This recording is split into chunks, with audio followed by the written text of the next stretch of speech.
नमस्कार, आप देख रहे हैं इंडिया डेली लाइव और मैं हूं आपके साथ मोनिका नेगी। अयोध्या के राम मंदिर से जुड़ा कथित दान घोटाला अब देश की राजनीति का सबसे बड़ा मुद्दा बनता जा रहा है। जिन दो चेहरों पर मंदिर ट्रस्ट की सबसे बड़ी जिम्मेदारी थी, वही अब अपने पद से हट चुके हैं। श्री राम जन्मभूमि तीर्थ क्षेत्र ट्रस्ट के महासचिव चंपत राय और ट्रस्टी डॉक्टर अनिल मिश्रा के इस्तीफे ने कई नए सवाल खड़े कर दिए हैं। विपक्ष इसे अपनी बड़ी जीत बता रहा है, जबकि ट्रस्ट और सरकार की ओर से पूरे मामले में अलग अलग दावे किए जा रहे हैं। क्या ये सिर्फ एक प्रशासनिक फैसला है या फिर बढ़ते विवाद और जांच के दबाव का असर? इन सारे सवालों के जवाब जानने के लिए देखिए हमारी ये खास रिपोर्ट। राम मंदिर जो करोड़ों श्रद्धालुओं की आस्था का केंद्र है, लेकिन अब यही मंदिर वित्तीय गड़बड़ियों और राजनीतिक विवादों के कारण सुर्खियों में है। इस पूरे विवाद ने उस समय नया मोड़ ले लिया जब श्री राम जन्मभूमि तीर्थ क्षेत्र ट्रस्ट के महासचिव चंपत राय और ट्रस्टी डॉक्टर अनिल मिश्रा ने अपने पदों से इस्तीफा दिया। दोनों लंबे समय से मंदिर निर्माण और ट्रस्ट के संचालन में प्रमुख भूमिका निभा रहे थे। ऐसे में उनका पद छोड़ना अपने आप में एक बड़ा घटनाक्रम माना जा रहा है।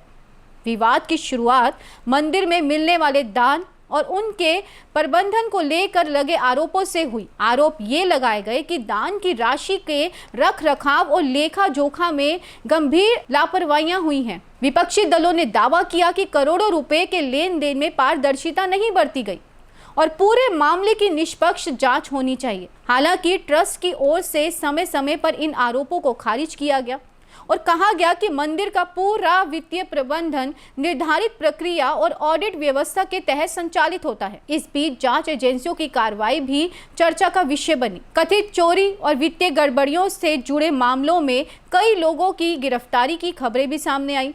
इसके बाद विपक्ष लगातार सवाल उठा रहा है कि जब गड़बड़ी नहीं हुई तो कार्रवाई क्यों हो रही है। दूसरी तरफ ट्रस्ट से जुड़े लोगों का कहना है कि अगर किसी व्यक्ति ने अपराध किया है तो उसकी व्यक्तिगत जिम्मेदारी तय होगी, लेकिन पूरे ट्रस्ट को कटघरे में खड़ा करना उचित नहीं है। चंपत राय और डॉक्टर अनिल मिश्रा के इस्तीफे के बाद राजनीतिक बयानबाजी अब और भी तेज हो गई है।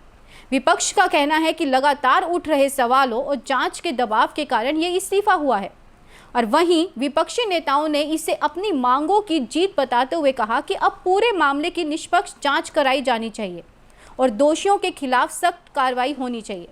वहीं सत्ता पक्ष और ट्रस्ट से जुड़े समर्थकों का कहना है कि इस्तीफे को सीधे तौर पर आरोपों से जोड़ना जल्दबाजी होगा और जांच पूरी होने से पहले किसी भी निष्कर्ष पर पहुंचना उचित नहीं है।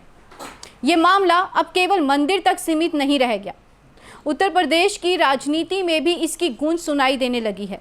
विपक्ष सरकार पर जवाबदेही तय करने का दबाव बना रहा है, जबकि सरकार का कहना है कि कानून अपना काम कर रहा है और किसी भी दोषी को बख्शा नहीं जाएगा। और इसी वजह से आने वाले दिनों में ये मुद्दा विधानसभा से लेकर संसद तक और भी चुनावी मंचों तक लगातार सवाल उठाए जा रहा है। राम मंदिर करोड़ों लोगों की धार्मिक आस्था का प्रतीक है।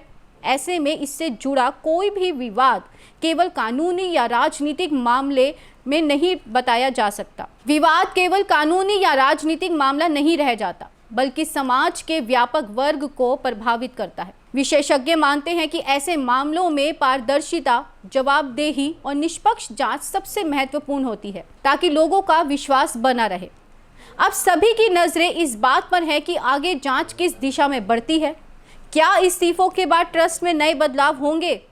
क्या जांच एजेंसियां और बड़े खुलासे करेंगी? क्या आरोप साबित होंगे या खारिज? इन तमाम सवालों के जवाब आने वाले दिनों में ही सामने आ पाएंगे। आज के लिए बस इतना ही। देखते रहिए इंडिया डेली लाइव का डिजिटल चैनल। नमस्कार।